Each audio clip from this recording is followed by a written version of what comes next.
It looks like our sideline man, Scotty Gange, is in position. He's with the Birds baller of the game. Scotty, let's send it over to you, fella. Thanks, guys. Tanner Murray, first off, congratulations to your first home run here in the Cape Cod Baseball League. I have to ask you, with the fog out there, did you know it was over the fence? Me? No, I did not. I hit one similar in Bourne that hit the fence, so I hit it and I was hard out the box. I got a little confused around second to see if it went over or not, but I just kept going. So I asked that because it was funny. You were full on sprint. You kind of stopped, looked around for a second, then went. It must have felt great when you realized it was a home run. yeah, it felt great. Hit it, didn't sting my hands, which is good. That means I know something's going right. So, yeah. Seems like over time you're getting more and more used to these wood bats. I know it was a cold night tonight, but that one must have felt awesome. Finally getting acclimated to the way that these wood bats are working for you. Yeah, it definitely takes a minute or two, a couple of bats, and especially with these guys throwing real well out here. But when you get one, it does feel nice. It must say a lot about the team tonight. You guys were down 6-0 early, 6-1. There was a 10-minute rain delay. You guys were down 9-1 at some point, and you come back and score 4 unanswered runs to end the game. What does that say about this team? Team, we just keep playing, man. We're playing hard no matter what happens out here, having fun. We're in the Cape Cod, can't get much better than this. So we're playing hard every out, every AB. So I know you play ball in California. You ever played in conditions like this? no, I'm not used to the rain in June. It's different, but it's fun out here. What was the biggest difference for you tonight? Did you have to approach everything a little bit different? I mean a little bit, but really just trying to stick with much, not think too much. Thinking too much kind of gets me off my rhythm. So just go up there, have fun. Tanner, thanks so much for the time. Congratulations on your first home run. Appreciate it. The Birds baller of the game right here. Guys, we're going to send it back to you, and we've got our new kicks here. So the Birds Eye View post-game show, that's coming up soon. But for now, Tanner Murray, appreciate your time, man. Congratulations. And thank you, Scotty. That is Scotty Gange on going to be our near Birds post-game, or Birds Eye View, the post-game over there. And Scotty Gange, nice little setup over there. This is what he's got going on, working over there. As again, the Firebirds fall by a final score of 9-5. 9 runs, 13 hits, no errors for YD. 5 runs, 10 hits, no errors for the Firebirds. The bats came alive towards the end of this game, as Cole Wilcox was the man on the mound to start things off for Orleans. Denholm went 3 strong innings for the YD Red Sox. Got into the Orleans bats a little bit early on here, as I'm now joined alongside by Max Troiani. As Max, you collect your 5th multi-hit game this season. What has been your approach here on the Cape Cod in the early goings? Yeah, first, thanks for having me, man. To be honest, the approach is just get the fat part of the bat on the ball, and you can't try to do too much, especially in this league. So for me, once again, it's just get the barrel on the ball, hit the ball hard, and good things will happen. Now you play baseball in New England out at Bentley College outside Boston. Now the fog obviously rolling in late in this game. Have you ever played in conditions such as this, fog on Cape Cod in a way? No, this is definitely new territory for a lot of us. I was asking the guys in the infield, actually, have you ever played in anything like this? And none of them could muster up, any experience that they've had. So, playing in this condition, it builds character, honestly. You learn to fight through it. Anything over the lights we really couldn't see. So, you got to learn to work together, communicate in the outfield, and, we just got through it. It did look like an adventure at times trying to track down a ball out in the fog. Were there any funny, stories maybe from other guys that they heard, maybe said to you in the dugout about trying to catch a fly ball out there? The communication in the outfield, if you couldn't see the ball, was yelling out a fruit. So Zach Daniels yelled out pineapple once. Zach yelled out kiwi once. So it was just we were just having fun out there, man. The opposing bullpen was having fun too. Well, so when did that kind of taken apart? Because we saw the one out in shallow right field where I saw Eddie McCabe on one in the infield where he kind of threw his arms up. When did kind of that communication come into factor? I believe it was about the 4th or 5th inning because we need 5 innings to get the game in. Yep. And we thought they were just going to call it after the 5th inning. So that's why we kept on playing. I mean, Kelly came right out and said, why are we playing? 3 guys can't see the ball. So I think it was about the 5th inning. And then, kind of rolled over and out. And then from there, came back a little bit in the 9th. But, we fought through it. Well, you talk about fighting through it. You guys were down 9-1 at one point in this ball game. What was kind of Kelly Nicholson and kind of the other coaches preaching to you guys down in that dugout on the first base side? Yeah, the great thing about our coaching staff is that they're so positive. I think that's very undervalued in the coaching staff, the ability to rally your troops in a positive manner. And provide hope, the light at the end of the tunnel for your guys. We just fought, putting up 5 runs, pretty good pitching staff. Proud of the guys and in the environment we had. I also feel bad for the pitchers that came in, and you have those bloops. That banks up the ERA. So once again, just the positive coaches. I really applaud for getting the troops going. It was a terrific performance. Trying to bounce back after falling. I mean, Denholm was unhittable at the beginning of the game. I mean, he had his stuff working for sure. But you guys really did come together as a team and really try to bounce back in this one. Almost made the game a little interesting towards the end, the latter part of that game. So it's fun for us to watch, obviously here in the rain and the fog. But Good. Thank you, Max, for joining us. No problem. I appreciate you having me. That is Max Troiani joining us from Bentley. As we now going to send it down to our side reporter, Scotty Gange, who is with Andre Sims, one of the broadcasters for the YD Red Sox. Scotty? Well, you gave him a great introduction, but there's much more to Andre Sims. He's not just the broadcaster for the YD Red Sox. He's also a great friend. Oh, yeah. And he's joining in on the Bird's Eye View postgame show, the inaugural Bird's Eye View postgame show. Andre, on behalf of Orleans, I apologize for this rain.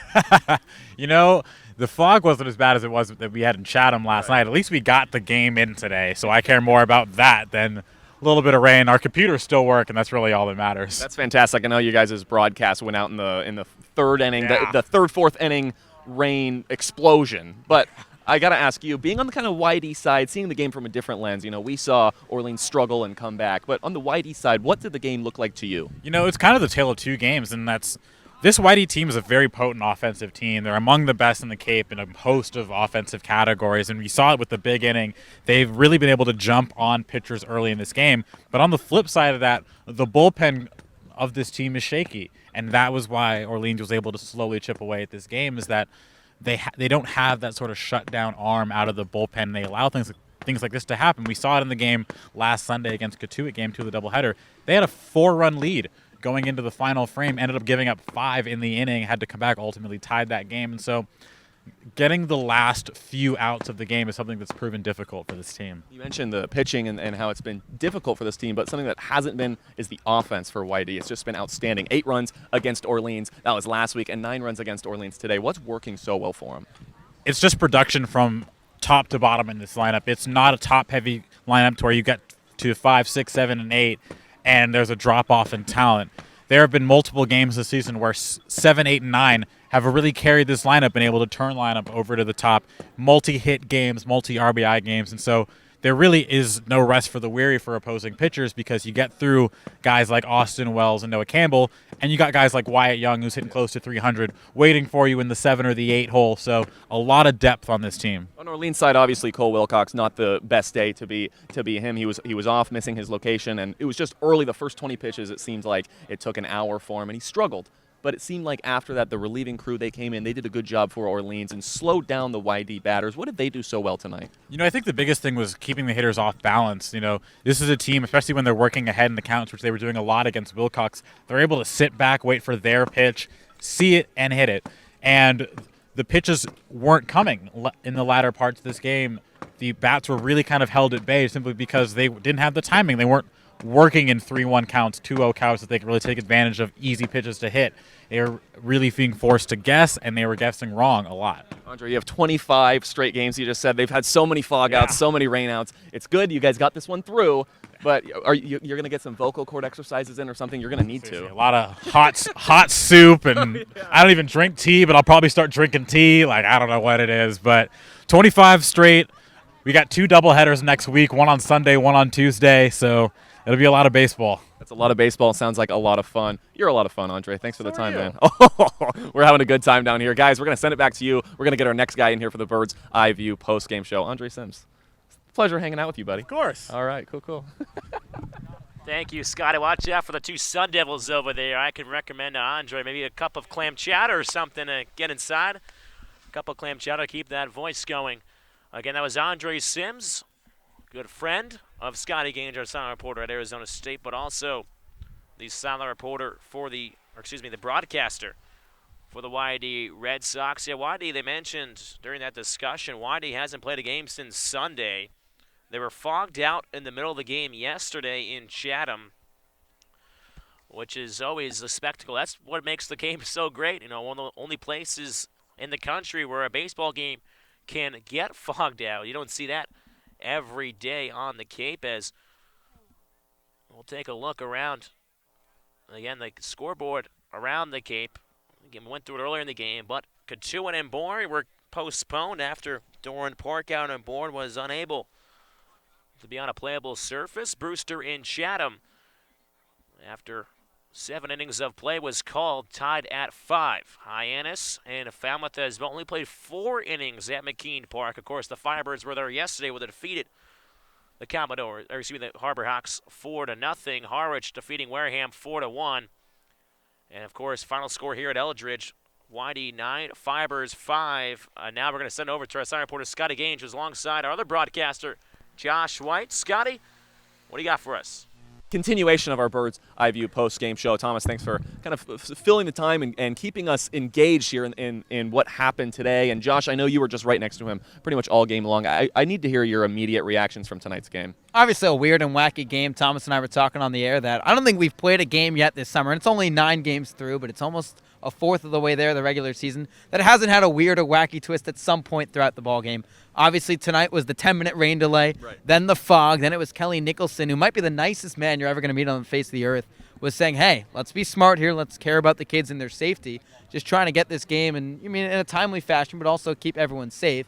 And then we even heard from Max Troiani on the postgame show saying, hey, we thought in the outfield we're going to call it after 5 innings. We were just having some fun out there, and that was going to be the end of it. We ended up playing all 9, the only team on the Cape to play all 9 innings tonight. It was just a weird and wacky game. And hats off to Scott Pickler and the YD Red Sox. Obviously, his 500th career win, so obviously a big-time accomplishment for him in his 22nd season. But just a weird and wacky game, Scotty. And I'm sure the players have that feeling, but some great Orleans squad. Looking at the box score, you wouldn't think this would be a fun game. Of course, us in the Orleans Firebirds red polos, it's down there, isn't it? It looks good. Okay, it's the new one. You would think that we wouldn't be having much fun today, but I think we had fun. I think the players had fun. It was kind of a wacky game in the fact that there was rain. The thing stopped about 10 seconds after the rain began. It was foggy tonight, but you mentioned safety. I think that was a great thing that Coach Kelly Nicholson and Pickler, they were following. The game was about to end after 4 or 5 innings because it was really hard to see the ball. We saw a ball bloop into shallow right field that just kind of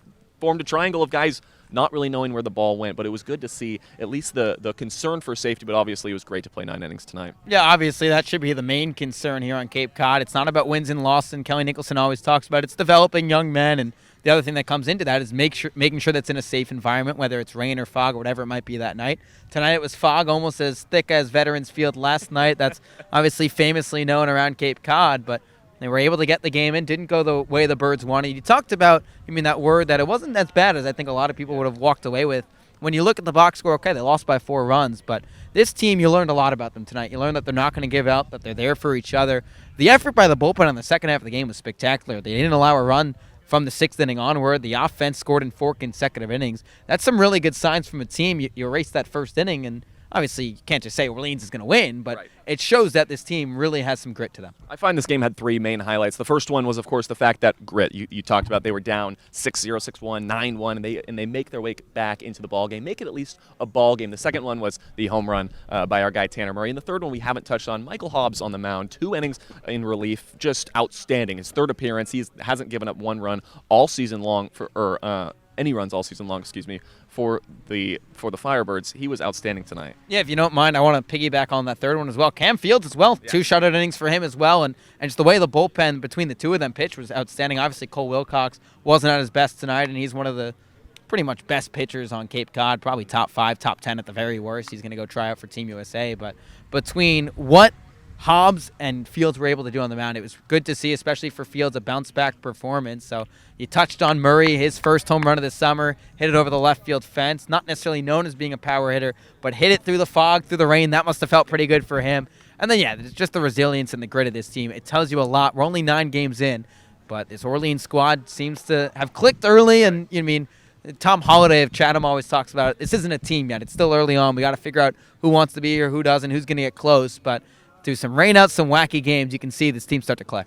Only 9 games into this season. We're about to swap you out with Alec Henden, who's standing right here. We're just going to keep things rolling here because we are, of course, only 9 games through the season in the 44-game season, and Alex is going to come in to help us break down what's coming next? That was a nice little transition we did there. We should make that. That was good, Alec. Nice job. I like that, Scotty. I tried to be as natural as possible. Guys are trying to fool around a little bit, but it was a little slide in. little slide. Josh took my stuff just very nicely of him. I appreciate it. Did you hand off something? It was a good handoff. He was a little Phillip Rivers and LaDainian Tomlinson. I know you like that reference back in the day. Yeah, no longer in the the day, LA back in the Chargers. day. Back in the day, but let's talk about what's next for the Firebirds. Of course, they go down tonight. They don't get the 2-game winning streak that they were looking for, but they're home 3 of the next 4 games. Absolutely. Well, they'll finally get a chance to play Falmouth tomorrow, weather permitting. After our first game, when we went all the way down there, it was rained out. We'll see if we get to play tomorrow. Weather doesn't look great, but I think there were certain points this game we didn't think we'd get in. We were very happy, I think, at this point that we get in. So Falmouth next, and then Brewster, who's right now in first place in the East Division. They got a tie tonight against Chatham.